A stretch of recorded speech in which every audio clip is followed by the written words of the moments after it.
Everybody, we're back at episode number 4 of the Club and Sub DFS show. Tonight we're going to be joined once again by Joe Sun Tzu, friend of the podcast. He's going to help us break down what is an awkward card, to say the least. As usual, we're brought to you guys by BetOnline. If you guys want 50% bonus on your first deposit up to $1,000, use the promo code CLUBSUB. It's really the best book for MMA out there right now. Just check it out, BetOnline, promo code CLUBSUB. And I asked for it last night, and I'll do it again. Please, guys, if you like the show, you tune in every week, smash the like button and subscribe. It would do a lot for us, and we really appreciate it. But, let's get into it. I'm not extremely happy about this Benefield night cancellation because now we're at 11 fights. And, we'll get into this, but it kind of seems like a pretty awkward slate at this point. So I guess let's jump into the top tier. Joe, do you have any general thoughts, top tier, like what you like? Any thoughts in general about it? Well, it seems to kind of fall off a cliff, at least from a DraftKings perspective, once you get off Gane, right? Like Angela Hill, I like Angela Hill to win, right, but unless she gets the finish, I don't know that she's going to earn her salary at that price point, right? And then I was just looking at, the DraftKings salaries, like Mazzo, I have a sneaking suspicion that you might like Davis. Bruce Leroy, I think Kroom might be live here. And he's not a great look. His average DraftKings score is 52.7, and that isn't counting for the new scoring system, right? And then you drop down to Hernandez at 8.7K. I kind of like him there. But again, his average DraftKings score is 71.2. And then you've got Lawrence, who's an unknown, but oddly enough, could potentially be the highest scorer in that, if you start at 8.6K and go up, he could be a higher score because he could chain wrestle and get a lot of takedowns. So it's a really interesting, upper tier. So real quick, you mentioned Gane. Like you think, so you're prioritizing him here? Because I guess Luke and I were chatting before you came on, and we were actually curious about your opinion here. But if it turns into where if I were either a tentative, couldn't you see scenarios where Gane really underperforms even in a win here? Oh, absolutely. I just think that, Rozenstruik is the power puncher, or supposedly the power puncher here. And because he's got a puncher's chance and because it's a heavyweight fight, you want to have shares of him. But if you look at common opponents, who performed better, Gane, although you look at his average DraftKings score, right? It's in the low 90s, right? So especially if you want a safer play for cash, unless of course you think that, Rozenstruik is just going to pull a Derek Lewis on him. And there's some recency bias there, right? I'll tell you what, I didn't even want to calculate what I lost, both in straight bet parlays and DraftKings because of plays. Look, I was very vocal about, O'Neal getting the finish. I had her at plus 350 and I had her parlayed, and, I'm talking several $1,000s just in wagers. And then Blades, all my cash games were tied to Blades. And I actually ended up not getting totally creamed on DraftKings, but it was definitely a nice loss because of Blades. Yeah, it ruined my night, to be honest. Luke, what's your take on Gane here, and just I guess here in general? Yeah, like you said, we were kind of talking about it before. It's definitely interesting because I can see, I guess, a few different scenarios. Well, first and foremost, that it's a heavyweight fight that's 5 rounds. So I think generally, sometimes you can see slower pace starts to those fights just because they're more concerned potentially if this does go 25 minutes, they want to hold up. I do think Gane's gas tank is fine enough to go ladder, but I guess I don't know if it's a sneaky angle, but I actually do think Gane grapples here. And I think he might be live for a ground and pound finish or a submission, because I just think Rozenstruik is terrible on his back. It wasn't that long ago where we saw Junior Albini have a ton of wrestling success. Overeem had some success. So I think it's more so if Gane decides to go to it, because I think that's kind of the path to least resistance. We were talking about it last night too, John, that if it's a, range, kickboxing match for 25 minutes, should Gane, be at his price tag? Probably not, in my opinion, just because Rozenstruik, has a ton of power. So I haven't 100% decided how I'm going to go about it, but just in terms of like the above 9K range, I'm definitely not going to have stacks with Ankalaev and Gane in this, just because I don't like the lower range enough to, I guess, quote unquote, dumpster dive down to two fighters at that low 7K mark. So it's more so I'm probably just gonna have combinations of, one Gane heavy on the mid tier, and then same thing with Ankalaev and heavy on the mid tier. Yeah, and Gane has never gone 5 rounds. I mean, right, which is also yeah. Yeah, it is a relevant question. It's like I see that this talk about, his cardio looks good, and I agree. I mean, it does look good, but these are 255, 50, 60-pound men. Like, you don't know what it's going to look like in minute 18. Yeah, I guess I kind of come down on I probably won't be as exposed to Gane as I was to Blades or Usman the last 2 weeks, but I think I kind of have to have some exposure there. Heavyweight fight, and the guy's going to push a pace. The guy I kind of really want to talk about before we move on here a bit is Ankalaev, because I think this is a pretty fascinating fight, and I do sort of think a somewhat significant portion of Ankalaev's win condition is tied to a finish. I personally, myself, actually think Krylov is going to make this competitive fight if he doesn't die early, but I think the chances of him dying early are somewhat significant.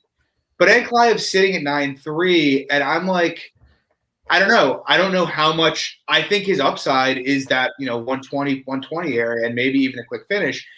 But I can't shake the Abreu fight. I don't think, if it turns out he can't just finish Krylov early and he can start grappling, I think this could easily, even in a win, turn back into that kind of Abreu fight where he's 70, 80 points. I think I might be a little underweight to him. Joe, any take on Ankalaev?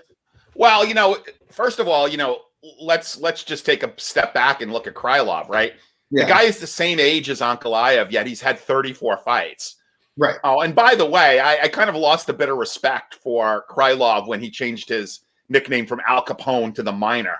I mean, I thought Al Capone was such a cool nickname. So I did lose a little bit of respect for him. I mean, look, we know his game. I don't think he's got a real high fight IQ. He got he got arm choked out by Jan Blachowicz. I'm sorry, he lost to Blachowicz. He beat St. Preux with the rear naked choke, and then lost the split decision to Glover, and then beat Johnny Walker. So really, the split decision loss to Glover is not awful. The loss to Blachowicz, I think, was unexpected. Wasn't he the favorite in that fight? Yeah, he was. Yeah, he was now. Yeah, he was like a minus 155 favorite in that fight.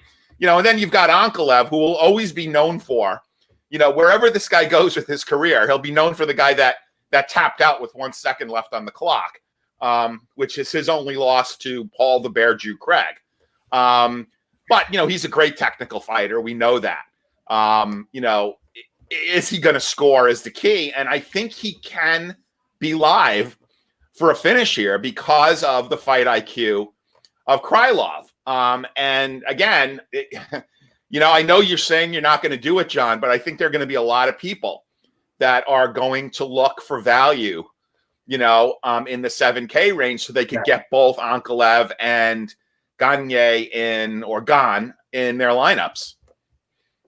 So are you going to prioritize like a significant portion of ownership on Ankalaev? Like, what's your... No, I like, there's some guys I like in the mid tier, right? And I do see one, possibly two dogs that I'm fairly confident about that will let me open up my builds.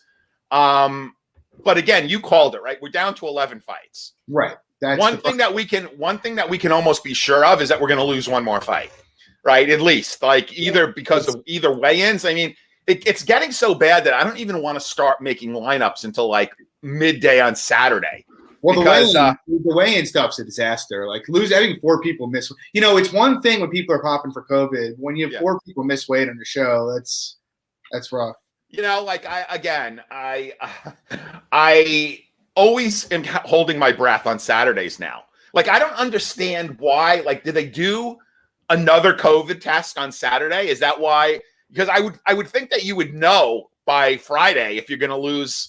And that was the whole reason why in the last two times we lost a fight late on Saturday is, and by the way, there was a lot of, and then obviously there was dead money because of Emmers, which left a bad taste in everybody's mouth. We didn't even talk about that. Emmers, Skelly, and thankfully, I think it was the combined market was 35% on those two guys, and I was at about 30. You were high. Mine was close. I was under at 30. So yeah, it hurt. And of course, I picked that card to max out the main event. So I had 150 lineups. So right off the bat, 45 of my lineups are dead a fighter. I mean, okay. So Luke, real quick before we move on, what's your take on Ankalaev?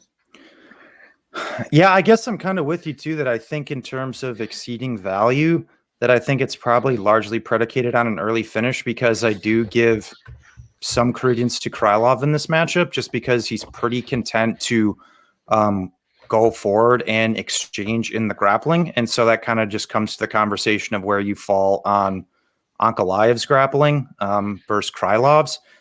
And I guess I'm more so in the sense that if, even if Ankalaev is able to stuff takedowns, that Krylov might be able to sap his gas a little bit as well, which also might limit his upside later in the fight. And, we have seen him taken down a couple times, even by Paul Craig, who's not the greatest wrestler in the world. And I think Krylov's the best grappler he's fought as well. So I'm gonna have some of them. It's just, I guess it's tough for me because I think it is largely predicated on that early finish. It's going to be hard. Put it this way, I'm not going to be going like all in on Ankalaev because I do really like the mid range too. Yeah, fair. All right, so we'll move on. So mid range, very interesting this week, to be honest. It's kind of like one of the most weeks. I think we have 1 to 2 people who we know everybody's going to target heavy. And I guess we have that in Ronnie Lawrence. Like, I have to make the assumption that everybody's going to be on a big here. But I kind of think the rest of it, there's no obvious slate smashers in the 8K range who are, just given to be optimal in a win here. And so when looking at it, I mean, Jacoby stands out to me. Obviously he's got finish and volume upside. But I don't know. I kind of suspect he might, like, Grishin's not going to be an easy out. And he obviously doesn't have grappling scoring upside here, so I'm not too eager about him. 2 people that I'm looking at who I think potentially could be underowned, Caceres and Hernandez. Caceres is kind of an odd one, but I honestly think personally Kroom's not UFC level, and I honestly think Caceres is going to run him here. And maybe my read on that is wrong, but I do think early finish upside is there just on him being, the far better athlete and far better fighter. I'm not going to have any kind of massive exposure there, but I think he's a decent leverage play because I don't think anybody's going to own him. And then Hernandez, I kind of like his game generally. If you kind of look back for his career, he's had some pretty disappointing wins, but he also put up 93 points against Olivier Aubin Mercier. And who knows if he wrestles here, but he could do the same thing to Moises, I think. And I also think he's pretty live for an early finish. So those 2 guys kind of stand out to me after Lawrence here. I mean, Luke, what do you think here? Yeah, I'm probably going to be pretty heavy on Lawrence just because, as you touched on, I think the volume upside is going to be there. He's pretty reliant to throw. He's pretty reliant to wrestle and shoot takedowns. That's been what Cachero has struggled with historically as well. So even me more so being on the side that Lawrence just wins a decision, I think even at 8.6K, he can 100% exceed value and even score over 100 in a decision. So I really like him there. I also think Hernandez is a decent play. I just think from like an average scoring perspective, that Trinaldo fight's going to drop that quite a bit, where he scored like 40 points or something in a win, but I kind of just tossed that fight out as more so of an anomaly. But in general, he scored, pretty decent wins and obviously has some wrestling in volume upside here. And as you touched on with a finish as well too, John. So I like those. I also think, to your point, I think Caceres is a decent leverage play as well. More so towards like 8.3. I like Ramazan Kurmagomedov, if that's how you pronounce it. Not that I'm bullish on him to win the fight necessarily, but more so if he is able to win this fight and take the game plan he needs to succeed, it's going to probably be a wrestling heavy one, and he should probably be able to get a decent amount of takedowns and get some top time. Could even potentially be live for a sub. I mean, he has shown the propensity to take backs. Oliveira's been sub before, but then it's kind of quote unquote levels question of how you fall on that. But I think at 8.3, if the right game plan is taken, I think Ramazan has some solid scoring upside. What are your thoughts here, Joe? Same with Lawrence here? Yeah, I mean, look, anybody who is, and again, we're going off of a relatively limited sample size, right? We saw, 12 takedowns in his last fight. That's 60 points right there, right? So I do think Lawrence will be pretty popular, but let's be honest, he's making his UFC debut here, at least for real. So there's some risk there.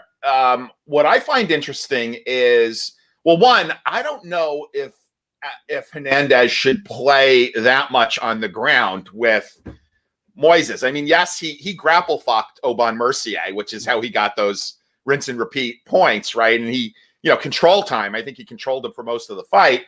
I don't know if he wants to necessarily play that game with Moises, who's, again, I do see him as a superior wrestler, but obviously the jiu-jitsu that, Moises has is superior. Jacoby is interesting because it's hard for me. First of all, does anyone know what a Hanyak is? That's his nickname. I have no idea what the hell that means. What a Hanyak is. Maybe someone if one of our millions of viewers can kind of, put in chat. What is a Hanyak? I haven't had a chance to Google it. But, it's hard for me to have a lot of confidence in a guy who lost to the poster boy for Life Alert, Chris Camozzi. I've fallen and I can't get up. He lost to Chris Camozzi in 2012. That's how long this guy has been fighting. Joe, do you want to know what a Hanyak is? No, what is a Hanyak? It is a person of relatively recent Central or Eastern European peasant extraction. A person who is foolish, oafish, wild, impetuous, and stubborn. Okay, so his nickname is the peasant. Okay. he needs a better publicist. So like anybody who's lost to Camozzi 9 years ago, it's kind of hard for me to trust. and Grisham, he has got he's a pretty experienced fighter. So I would not be hanging my hat too much on Jacoby, but he does have that early finish potential, which I think is going to make him very popular because people are going to look for him to potentially go out and get an early finish. But if it gets past the first round, I think it could get really interesting. That fight. Yeah, no, I completely agree there. Oh, no, you actually, I never answered your question. So, our Cowboy fight, I think, we all know the story about Cowboy, right? I mean, 8 kids, 7 different women, they all live on the same block in Rio de Janeiro. I think he actually fights just to get away from his wives or his women.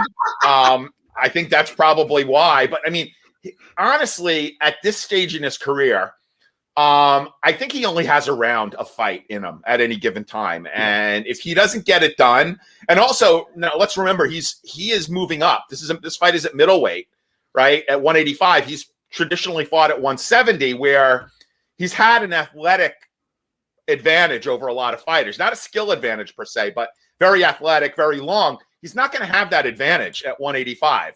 I mean, he's fighting a guy as big as he is. I'm really curious to see how these guys look at weigh-ins. Right. So, moving up, and again, guy didn't have to cut. How much training did he actually do?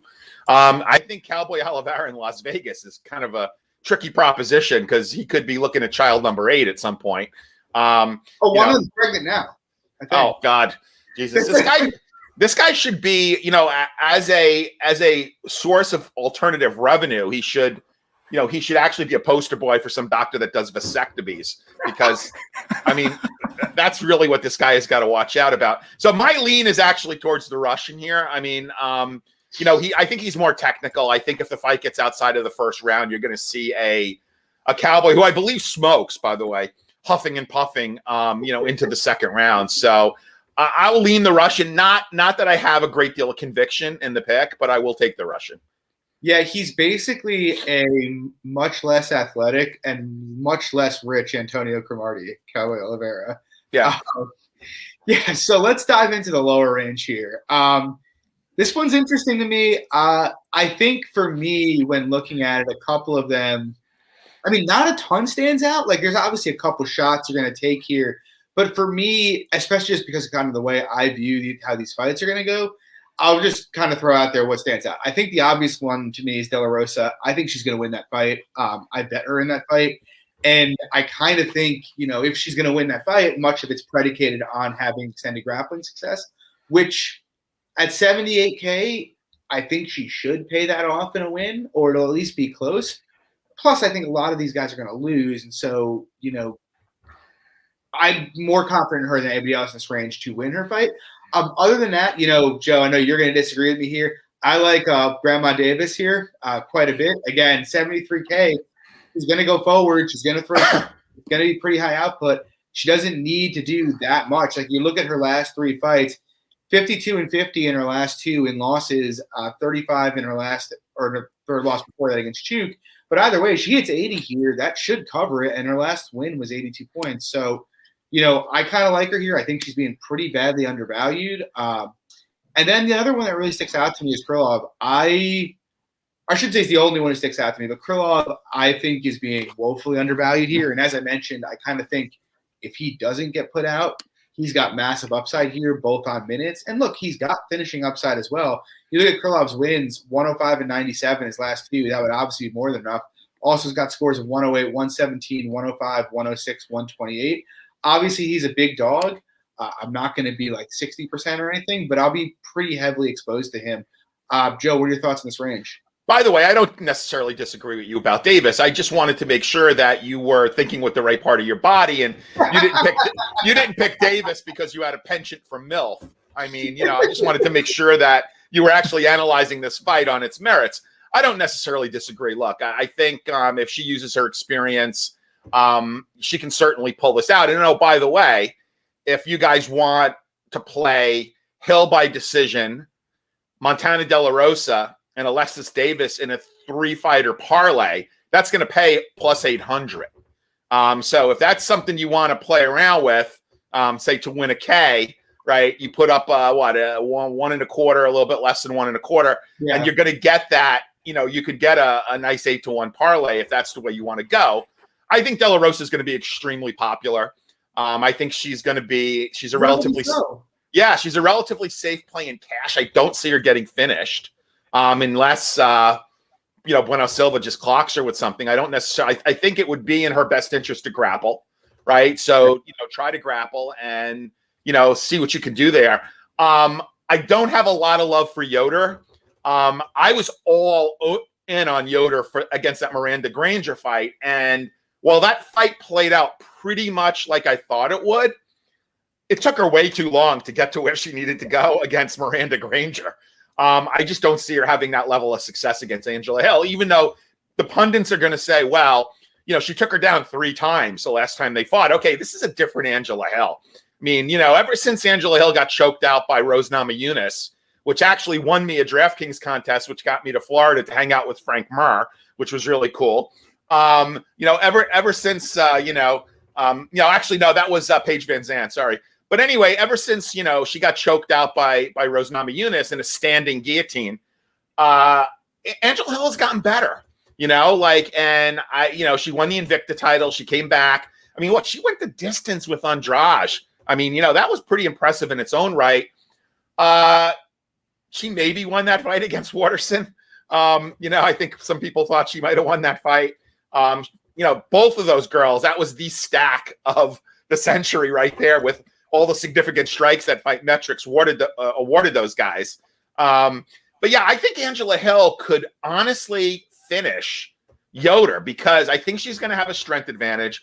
I think she can grapple with her standing and get some control time up against the fence.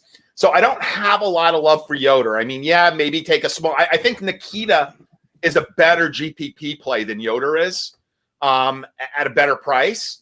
So you play a little bit of Nikita, and that's kind of a GPP dart. I think he has got a better chance, and you guys can tell me whether you agree or not. He's got a better chance of getting a finish against Ankalaev than I see Yoder getting a finish against Angela Hill. Yeah, for sure. Luke, you want to go through this? Then I have a couple questions for you guys about this, just the section in general. Yeah, it's interesting. I'm pretty much with you on Hill.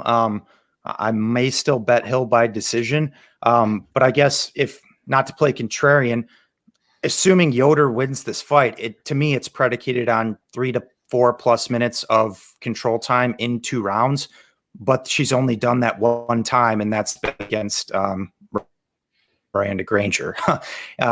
And as you touched on, I think Hill's takedown defense has also leveled up massively. Like Watterson went 0 for 9 on takedowns before she got the one in the third and got all that control time. Gedalia only went 1 for 4.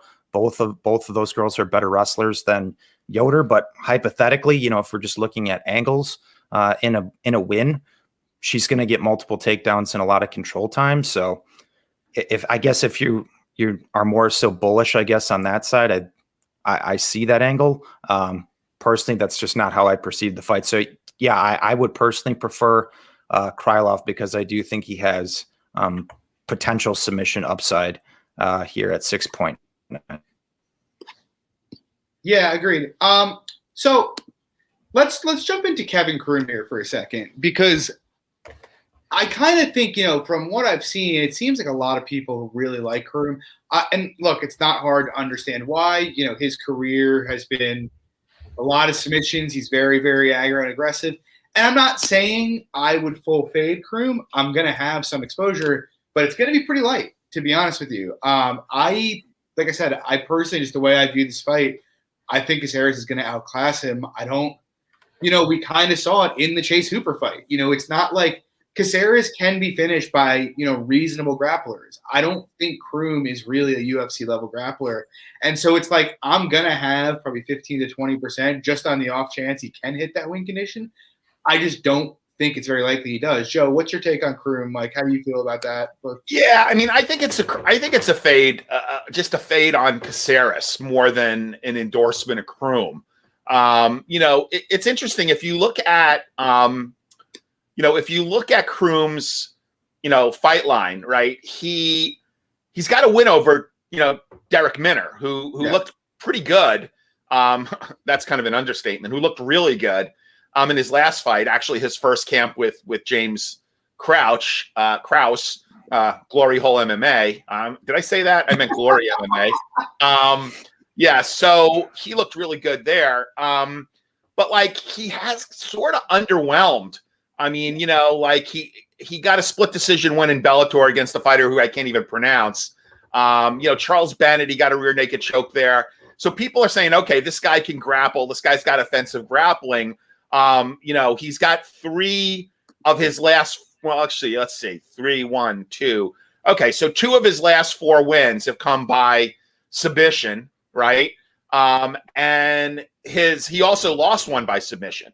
So I don't really know what to make of him. I don't want to fade Caceres, but you're right. If this turns into a Chase Hooper situation where he just totally outclasses, this guy Kroom, I'd like someone to explain to me what you saw by the no contest standing guillotine loss to Roosevelt Roberts that makes you really comfortable in Kevin Kroom.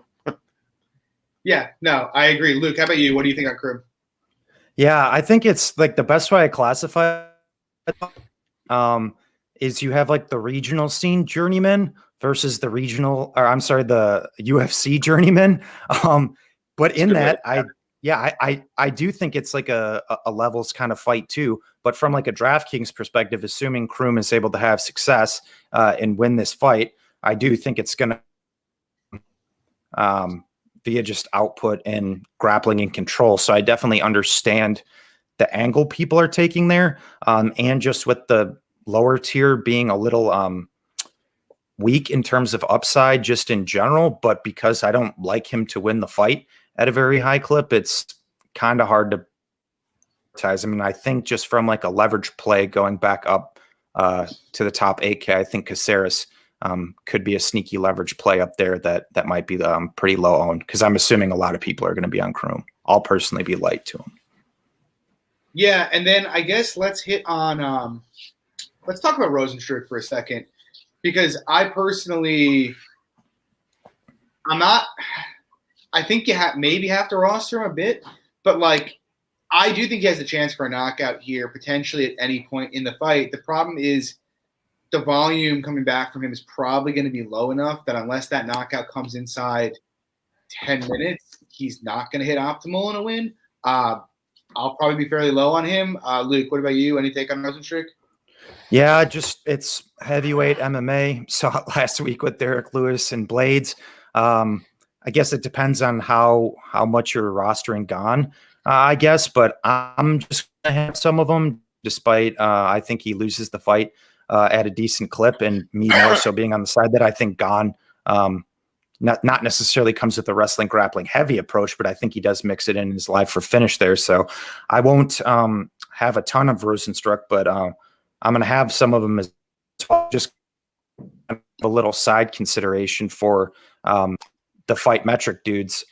When he fought Overeem, they said that, Rozenstruik landed like 90 significant strikes in the fight. And after watching that fight back like multiple times, I don't know how that, I guess that was scored that way. I don't think he landed 90. So, I don't know if he's got some fight metric guys, in his pocket or whatever, and this fight gets extended and they're going to score, that amount of strikes for him in an extended fight. But if that's the case, I still also really don't see him outpacing Gane. So I largely think his win condition is predicated on a knockout. So with that, I think you have to roster him, but it just comes one with how many lineups you're putting together, and then two with I guess how heavy on Gane you are. Joe, how about you? Thoughts on Rozenstruik? Well, so the good news is that if you are looking to be under market on Rozenstruik, the recency bias is going to help you out, because I think he's going to be higher owned than he might normally be based on merit, simply because of what Derek Lewis did. And everybody, sees this one punch lightning power that he has. Look, we don't know a lot about Gane, right? He has looked really good in his fights. However, he hasn't really fought a lot. He hasn't fought a lot in both actual fights and competition. I mean, let's be real here. Okay, Tanner Boser is a better fighter perhaps than we all thought, but like a 3-round decision against Tanner Boser, I mean, let's kind of be real here. Yes, he can, Rozenstruik can light him up with one punch, and that's always dangerous. And because of that, you should probably play, depending on what your budget is and how many lineups you're going to play, you should probably play a couple of lineups with both Krylov and Rozenstruik in them. Yeah, I think and just load up on the mid-range, or maybe even take a punt on Angela Hill. If you really want to be contrarian, take Krylov and Rozenstruik, throw Angela Hill in there, and that maybe she gets a finish because she's going to have a strength advantage versus Yoder, and then you could really play around with the other 3 spots. It's high risk. It's pure GPP. This is not a cash build I'm giving you guys. It's it's high risk, high reward, right? I think a lot of it's going to come down to how many fights we actually have on fight day, right? Like if we have 11 fights, knock on wood, then you have the ability to do some fades. But if we're having 10 fights or God forbid less, you're going to have to really make a stand, and you're probably going to have to spread. Yeah, agreed. All right, so let's before we sign off, let's talk lineup construction real quick. Luke, what about, do you anticipate having a fairly wide core for the slate, thin core? What are you thinking? And basically, just let's start with that. Yeah, I'm probably going to be, like I said, pretty tight on this mid range. I really like Hernandez, Lawrence, Jacoby, and Ramazan Kurmagomedov. So I'm probably going to have a lot of intermingling in with them. And like I said, I'm probably going to take a bit of an overweight stance on Caceres as more of a leverage play, because I think Kroom is going to be pretty highly owned. I'm also probably going to completely fade Mazo, which I think is an interesting, take maybe for some people, but I guess a fun stat that we were talking about last night too, is that Mazo has essentially just been not a consistent good minute winner in general, despite her being 3-1 in the UFC. I think she's been down 2 rounds on at least one judge's scorecard in 3 of her 4 fights. And honestly, I think she could potentially be 1-3 in the UFC as well, barring, a little bit better judging and Kish not dying with a minute and a half left. So, I mean, it's a fight where you can look at, the metrics and whatnot, but just because I think there is also more finishing upside below the lower range, but also more volume and grappling upside from some of the people below her and above her. I'm going to be very, very low on Mazo. So I'm probably going to keep that tight 3-pack core of Hernandez, Lawrence, probably mixing some Jacoby and Kurmagomedov. Hey, Joe, how about you? What are you thinking about core construction here? Yeah, again, a lot of this is going to be dependent on how many fights we end up with. If God forbid we kind of break into single digits, I'm going to obviously have a much tighter core. I'm going to try to spread less and make a real stand. I think this is a fight slate where you really should have a tighter core. I mean, there's a couple of fades I see. I'm probably not going to have a lot of exposure to Yoder. Conversely, I'm probably not going to have a lot of exposure to Hill. I'll probably have some exposure just because as a contrarian play, I don't think she's going to be very highly owned because of who's around her. And I think that she is perhaps live for the finish. But oddly enough, where, some people might say, okay, Hill is a prototypical cash play, I would actually be using her as a GPP punt, contrarian punt in the high range, right? That's how I would look to use Hill, not as a cash play at her price. So I do think that I don't think this is the slate to spread. It looks, I hate to say this before weigh-ins, but it does look fairly formful to me as to, what the outcomes are going to be.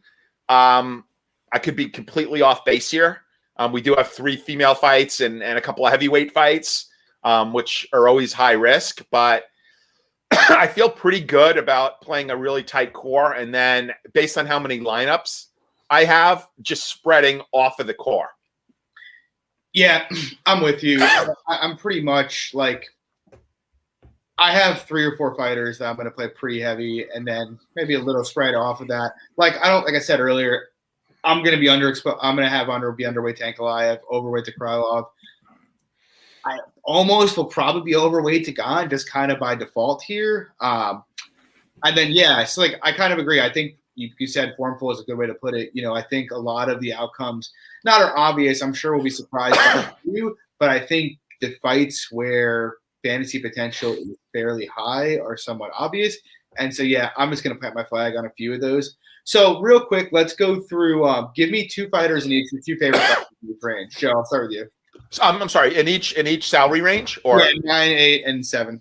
Okay, so let's take a look real quick. I'm gonna just do this from a DraftKings perspective. Obviously, let's see what we got here. So actually, let's go 8.8 to 9.3. Okay, so here's what I'm gonna do. I'm gonna give you 1 cash and 1 GPP. All right, because I know there are some people who like to play cash, and I would encourage people. I don't think people play enough cash, and cash has often bailed me out. Okay, so I'm going to say that from in the 9K to say to call it 8.8. Okay, I would go with Gane for GPPs, and I would go with Ankalaev for cash. In the 8K range, I'm looking at Lawrence. I think Lawrence is certainly a solid cash play. Probably going to use him a lot in GPPs as well. But I also think that, Kurmagomedov is a sneaky GPP play. Just because, again, I could certainly see Cowboy gassing out after 1 round, new weight class. I think he's, going to be in a fight where he doesn't have an athletic advantage. I also think, I think Jimmy is pretty solid. In cash, he's just not super high output, but he's also not super high priced. So I could see him being relatively safe. But he hasn't really scored well, even in his wins. I mean, I think he's got 100-point win and he's got 190-point win, and everything else is really just kind of, hasn't scored very well, and he's not going to go for takedowns, and he's not going to likely he's not going to play a control game with Pedro and get his neck snapped up. So I'm probably we didn't really even talk about that fight. I'm probably not going to have a lot of that fight, just because I don't think it's a great DraftKings fight. I think it's a better fight to bet. In the 7K range, I think that's pretty obvious. I mean, GPPs and cash. I like De La Rosa. I don't think that's a surprise. I think GPPs. Obviously, you want to have shares of Rozenstruik and Krylov, and I really do agree with you, John, that I think Davis is sneaky, and I think Davis could be a pivot play off of, or an ownership play off of Kroom, who seems to be getting the buzz to be highly owned. Yeah, agreed. Luke, how about you? Have one cash, one GPP each range. Yeah, I would say we're going 9.3 to 8.8, right? Yeah. So, yeah, I would probably say for GPPs, I'm actually going to go with Caceres as more of like a contrarian leverage play there. I think he's pretty live for a finish. And then for cash, like you said, I think Hill's probably pretty safe. Depends on how you want to approach it, but probably will be Ankalaev for me there. 8.8 for GPPs. I will probably go with Ronnie Lawrence for my GPP play. And then for cash, I'm actually probably going to go with Jacoby. I just feel like Grishin's going to really struggle to win minutes in the fight in general. And I also think Jacoby could be potentially live for a KO, especially even beating up the legs to set up his boxing. So those are my two for that range. Below in the sevens, obviously you guys touched on it, De La Rosa. I'm probably going to have exposure to her in both GPP and cash. So I'll throw that one. And then for, I guess, another GPP play, I'll probably have some Rozenstruik. And then cash, I'll also be using Davis. Yeah, mine's not going to be too different. I guess for the top range, Hill's definitely my favorite cash play up there. I think the line is more or less right. And maybe, which means she's going to win it 70-75% of the time, which I think is pretty reliable for cash. I guess Gane is probably my top play in the top range there, even though I'm not really in love with it. I also don't mind the Caceres stab. Like I said, I think he's got big finishing upside there. But I'll probably have more ownership to Gane than Caceres. Moving into the mid-range, Lawrence is definitely my favorite GPP play here. I'm not even in love with him from a betting perspective, but just kind of the upside. He's kind of he's like one of those guys who could probably score you 55 points in a loss, which is probably more relevant for cash. But if you're doing single entry, that can be very helpful.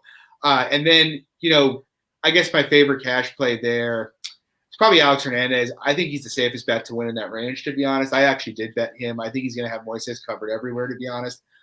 I think he's got some upside for GPPs as well. But, in terms of we're talking cash, he's my favorite spot there. And then lower range, I'm kind of coming down with both of you guys. I think my two favorite plays are, I guess for cash, in terms of ownership, it's going to be De La Rosa for both cash and GPPs. For Joe touched on it, but for cash, I think De La Rosa is pretty unlikely to get finished and probably pretty reliable to score 30 to 50 points even in a loss. If I'm going to give you a different fighter for GPPs, I'm going to go with Krylov. I think it's a relatively close fight. I think his upside is slate smashing, and he also just gives you obviously a lot more options in your constructions there. So. Yeah, boys, that's going to wrap it up for tonight. Joe, thanks for coming on again. Appreciate it as always. Anytime, guys.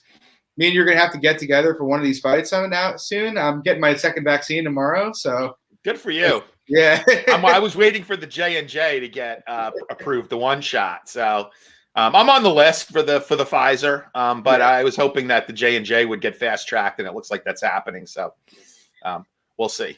Yeah, so soon. But yeah, guys, thanks for coming out. As always, thank Joe. Just find him on Twitter at Sun Tzu. As usual, I'm John. You can find me on Twitter at MMA Fox, with Luke at SWR_betting. Good luck on Saturday, guys. Hope you enjoyed the show. We'll see you next week. Take it easy. Is that a Chatham hat you have on?